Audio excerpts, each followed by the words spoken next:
손 이렇게 할렐루야 하는 의미를 아시죠? 아실 줄 믿고 제가 많은 의미가 있지만 한 가지만 제가 말씀을 해드리겠습니다. 이렇게 손을 딱 해서 할렐루야 하는 것은 그 속에 가장 깊은 뜻이 있어요. 나는 하나님께 구원받은 자로서, 이런 게 들어있습니다. 이 안에.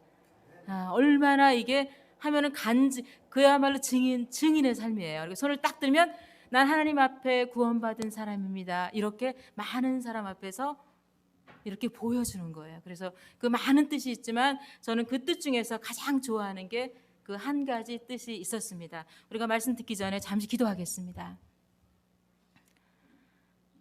사랑의 아버지 하나님, 감사합니다.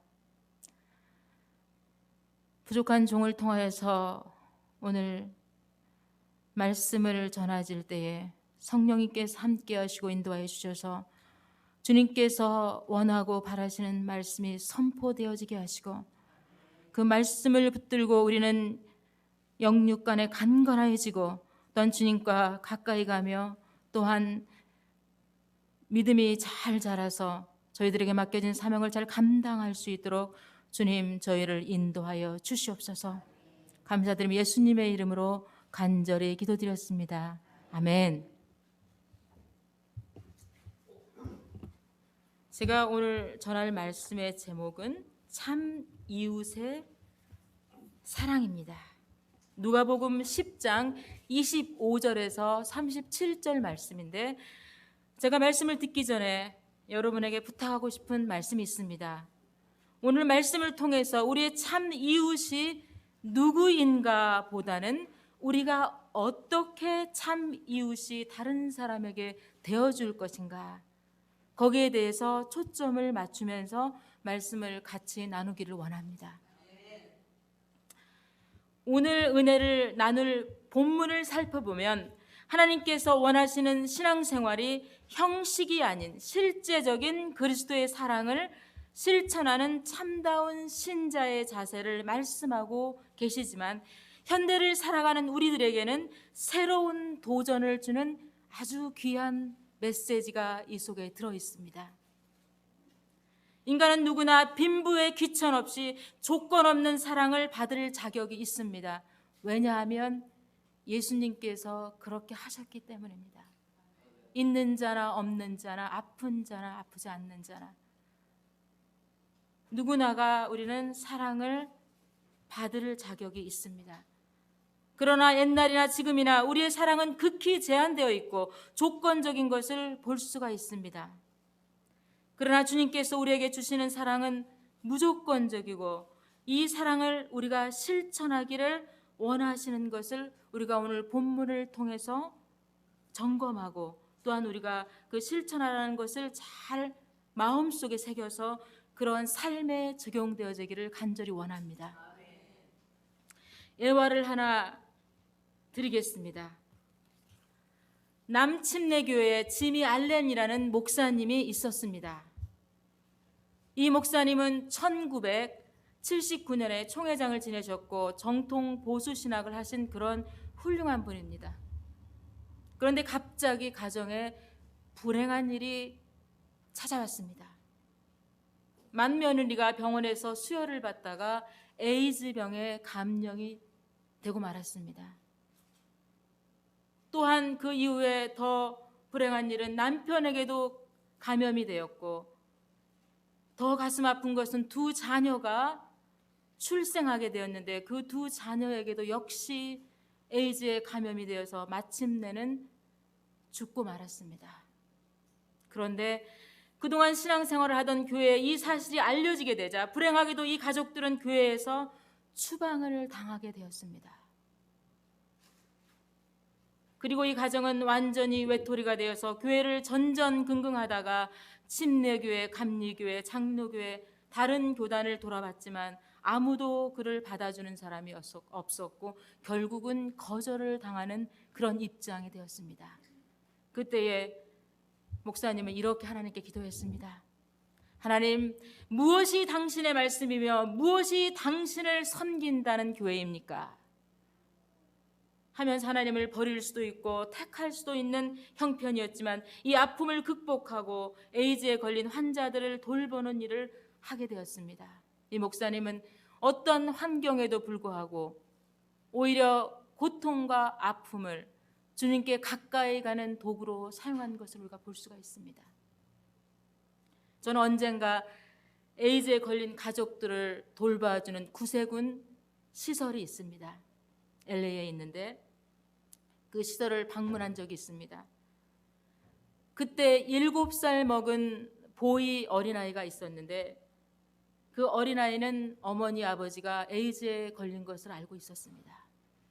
그때에 사관님과 저에게 가까이 와서 이렇게 말했습니다. 저희들의 호칭을 뭐라고 불렀는지는 기억이 안 나요. 그런데 저한테 이렇게 말했습니다. 만약에 우리 어머니 아버지가 죽으면 저를 좀 데려가 주세요. 그 뜻은 입양을 해달라는 그런 뜻으로 받아들였는데 그때 저는 그 꼬마아이를 끌어안고 기도하고 그리고 많은 시간이 지났습니다. 이 말씀을 준비할 때 그 소년이 갑자기 떠올랐습니다. 너무 죄송하고 마음이 아파옴을 제가 느낄 수가 있었습니다. 우리의 신앙생활이 형식이 되어서는 주님의 사랑과 그 능력을 발휘할 수가 없습니다.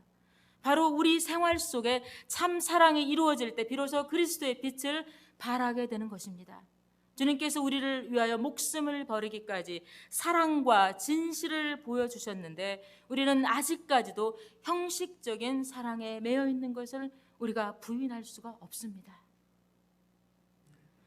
본문의 배경 말씀을 살펴보면 어떤 율법사가 예수님에게 질문하는 장면이 나옵니다. 그냥 질문이 아니고 예수님을 시험하려는, 즉 공경에 빠뜨리기 위한 함정을 판 그런 질문을 하는 것을 볼 수가 있습니다.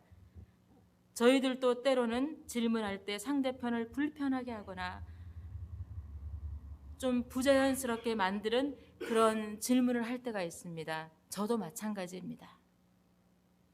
선생님, 내가 무엇을 하여야 영생을 얻으리이까?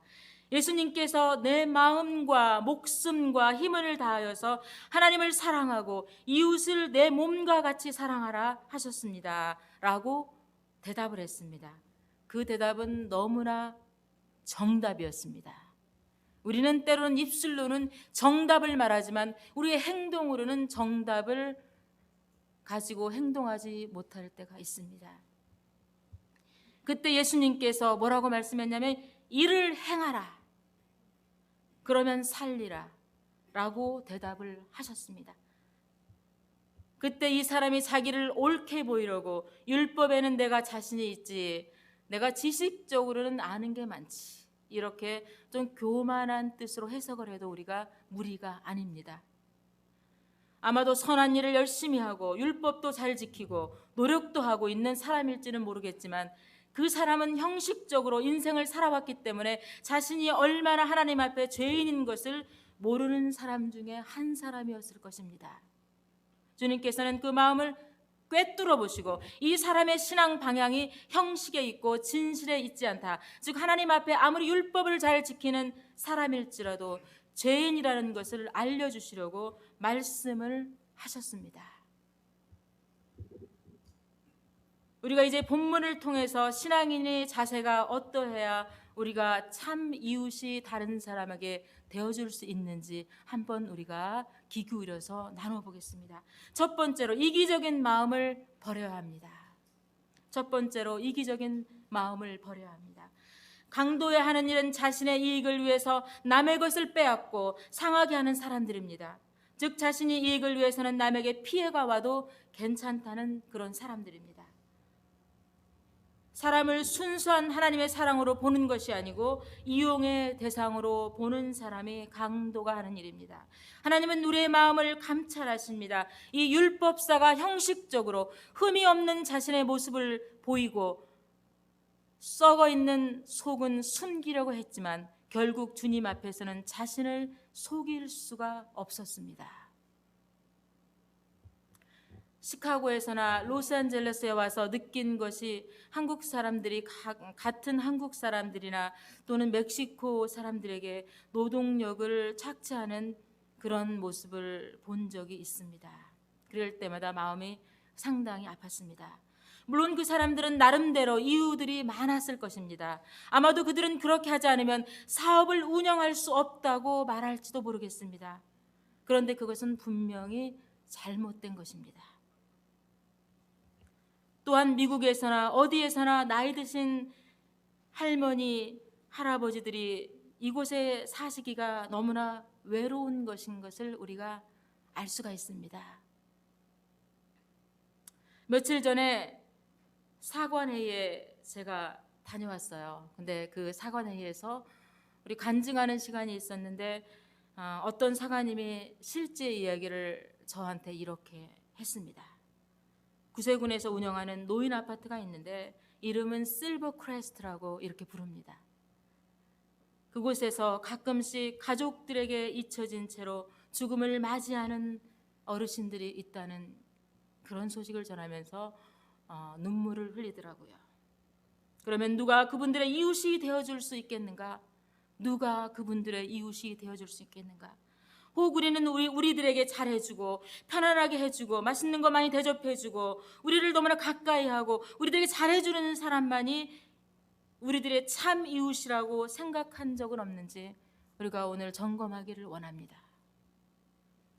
할머니 예화를 하나 제가 드리도록 하겠습니다. 69세 할머니가 서울 화곡동 상가 건물 4층에서 뛰어내려 자살을 한 사건이 예전에 있었습니다. 주위에서는 이 할머니를 정신질환 또는 노마음기가 있다고 그렇게 말을 했습니다. 이 할머니의 손녀 김양은 19세인데 그렇게 생각하지 않았습니다. 왜냐하면 그 할머니는 건강했고 정신이 굉장히 건강하신 분이었습니다. 사건 당일 김양은 오후 1시 20분쯤 점심상을 할머니 앞에 갖다 놓았는데 그때 할머니는 이렇게 말씀하셨습니다. 아직 괜찮은데 뭘 이렇게 챙겨왔니? 이렇게 따뜻하게 이야기를 할 정도로 마음이 따뜻하신 분이었습니다. 부동산 임대업을 하는 아들 부부는 일찍 나갔고 고등학교 1학년짜리 남동생은 볼링 연습을 가 집에는 할머니와 김양밖에 없었습니다. 30분쯤 1층 가구점 아저씨가 떨어진 할머니를 알려줬고 방에는 점심상만 덩그러니 누워 있었습니다. 할머니는 둘째 아들 내 집에 있다가 제주도에 여행을 가는 동안 형님에게 할머니를 부탁하신 것입니다. 이곳에 있는 동안 무료한 생활의 연속이었고 답답하였고 또한 혹이나 자신이 짐이 되지 않나 이런 마음이 있었기 때문에 자살을 기도하지 않았나 많은 주위 사람들이 그렇게 생각했다 합니다. 때로는 시작은 서로 사랑하는 마음으로 시작했을지라도 상황이 우리를 어려운 자리로 인도할 수가 있습니다. 조그마한 무성의가, 조그마한 무관심이, 조그마한 부주의가 때로는 큰 오해를 불러일으키고 급기야는 어려운 일을 또한 돌이킬 수 없는 일이 일어날 수가 있다는 겁니다. 우리는 정말 자그마한 일에도 관심을 갖고 우리가 또한 돌아보는 그런 우리 모두가 되기를 원합니다. 누가 그분들의 이웃이 되어줄 수 있을까요? 혹 우리 주위에도 지치고 소외되고 외롭고 연약한 분이 있다면 우리는 어떻게 해야 할까요? 주님은 분명히 마태복음 5장 24절 말씀하시기를 너희가 나에게 예배를 드리기 전에 예물을 제단 앞에 두고 먼저 가서 형제와 화목하고 그 후에 와서 예물을 드리라 이렇게 말씀하고 계십니다. 그거는 무슨 뜻입니까? 돌아봐야 할 것을 먼저 사랑함으로 살피고 그리고 와서 예물을 드리라는 겁니다. 두 번째는 율법적인 생활에서 벗어나야 합니다. 본문에서 제사장과 레위인들은 한평생 하나님의 일을 하면서 산 사람들입니다. 이 강도 만난 사랑과 이웃이 될 수 없었던 원인은 어디에 있다고 생각하십니까? 율법을 제일 중요하게 생각한 사람들이기 때문입니다. 율법에는 제사장과 레위인이 시체를 가까이 하여서도 안 되고 만져서도 안 된다고 율법에 기록이 되어 있습니다. 레위기 21장 11절에 보면 어떤 시체든지 가까이 말지니 부모로 인하여도 더러워지게 말며, 이렇게 기록이 되어 있습니다. 이 강도를 만난 사람은 거의 죽게 된 사람입니다. 아주 죽은 사람이 아님에도 쉬 죽을 것으로 생각하고 도움의 손길을 주지 않았다는 사실을 우리가 눈여겨볼 수가 있습니다. 자기 직책에 따른 임무에는 충실했을지 몰라도 더 중요한 이웃을 사랑하라는 말씀에는 너무나 부족하였다는 사실을 알 수가 있습니다. 때로는 우리도 쉽게 이러한 상황이 접했을 때 범할 수 있는 부분인 것을 우리가 부인할 수가 없습니다. 예화를 하나 드리겠습니다. 이 예화는 제가 굉장히 학생들에게도 많이 했던 예화입니다. 어떤 흑인 교인이, 믿음이 좋은 흑인 교인이 한 명이 있었습니다. 그런데 이 흑인 교인은 백인 교회에 가서 예배를 드리고 싶은 그런 마음이 있었습니다. 그래서 교회를 찾아갔습니다. 예배를 드리기 위해서. 그런데 백인 교회에서 아주 등치 큰 사람들이 딱 앞에 서서 들어가지 못하게 막았습니다. 그래서 예배를 들어가지 못했습니다. 이분이 생각하기를, 내가 혹시 옷을 더럽게 입고 와서 이 사람들이 못 들어가게 하나 생각하고 다음 주에는 아주 가장 멋진 옷으로 가장 깨끗하게 하고 또 교회를 찾아갔습니다. 그런데 또 문전박대를 당했습니다. 그러던 중에 너무나 마음이 아파서 이 흑인 교인이 문 앞에서 엎드려서 기도를 했습니다. 너무나 억울하기도 하고 문전박대를 당해서 기도를 하고 있는데 예수님께서 나타나서 이렇게 말씀하셨다 합니다. 여보게, 나도 이 교회에 한 번도 들어가 본 적이 없다네. 너무 가슴 아프게 생각하지 말게나. 이곳에는 잘 입고 잘 사는 백인들만 들어가지 나도 문전박대를 당했다네. 너무 마음 아프게 생각하지 말게나. 이 속에는 깊은 뜻이 있습니다. 형식적이고 교회는 아무리 크고 깨끗하고 남 보기에 그럴싸하지만 형식적이고 매우 외식적이고 율법적인 것을 우리가 알 수가 있습니다. 율법도 중요하지만 율법을 위해서 주님이 오신 것이 아닙니다. 죽어가는 생명을 살리기 위해서 오신 것입니다. 예수님께서는 율법을 넘어서 사랑으로 오신 것을 우리가 깨달아야 합니다. 형식 이전에, 율법 이전에 예수님은 사랑으로 오셨습니다. 그렇기 때문에 우리는 예수님을 쫓는 제자로서의 삶의 한 방향으로 예수님의 사랑을 쫓아야 됩니다. 세 번째로는 형식적인 걸 벗어버리고 율법적인 걸 벗어버리고 이기적인 것을 벗어버리고 헌신적인 사람이 되어야 하는 것입니다. 본문에 나오는 사마리아인은 722년 전에 아수르가 북왕국 이스라엘을 멸망시킨 후 민족 혼합 정책으로 통혼을 시켰고 이후 이 사람들을 사마리아 사람들이라 명칭이 붙여졌고 이 사마리아인들은 이스라엘 공동체로 들어오질 못했습니다.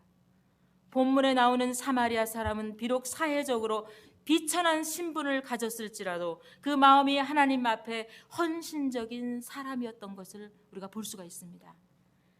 예수님 발 앞에서 자기의 가장 소중한 옥합을 깨어서 예수님의 발을 자신의 눈물과 머리로 씻겼던 마리아는 죄인이었지만 그 모든 죄를 용서함을 받았습니다. 왜 용서함을 받았을까요? 옥합 때문입니까? 아니면 머리로 발을 씻었기 때문입니까? 아닙니다. 그것은 바로 그 마음에 진실의 헌신의 마음이 있었기 때문입니다. 본문의 사마리아 사람 역시 강도 만난 사람을 다른 사람들과 같이 모른 척 그냥 지나쳐 버릴 수도 있었습니다. 그러나 그의 마음속에 하나님을 섬기는 진실의 마음이 있었기 때문에 가능했던 것입니다. 가룟 유다는 예수님을 팔아넘기는 죄를 범하고 말았습니다. 그리고 베드로 역시 주님을 모른다고 3번 부인하는 죄를 범했습니다.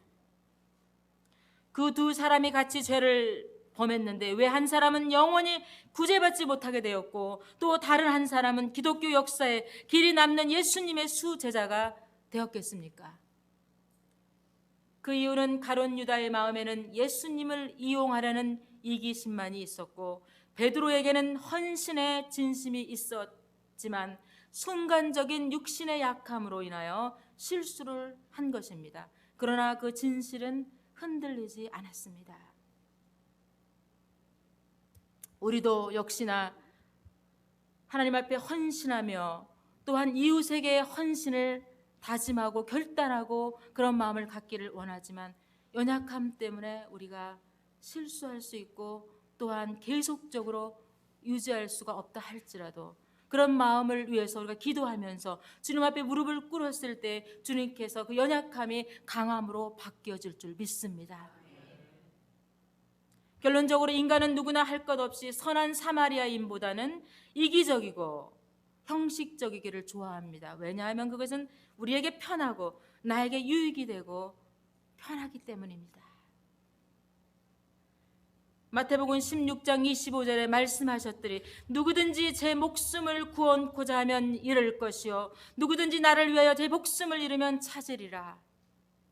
비록 현재 보이는 이익이 없고 손해보는 것 같을지라도 주님을 위해서 내 이웃을 돌보고 하나님 앞에 헌신을 할 때 남이 모르는 기쁨이 찾아오고 영적 부유함을 체험할 수 있게 될 것입니다. 그리고 계속적으로 이웃을 돌볼 수 있는 환경과 마음을 주님으로부터 받을 수 있을 것입니다. 오늘 말씀을 마치려 합니다. 참으로 이웃을 사랑하기 위해서는 우리는 이기적인 마음을 버리고 율법적인 생활을 벗어버리고 헌신적인 사람이 되려고 마음을 하나님 앞에 드릴 때에 내 이웃이 누구인가에 관심에서 내가 누구의 이웃이 되어줘야 하는지 알게 되고 주님이 원하시는 그리스도의 빛을 바라고 살게 될 줄 믿습니다. 우리 모두는 오늘 말씀처럼 이웃을 참으로 사랑하는 저와 여러분이 되기를 주의 이름으로 간절히 부탁을 드립니다.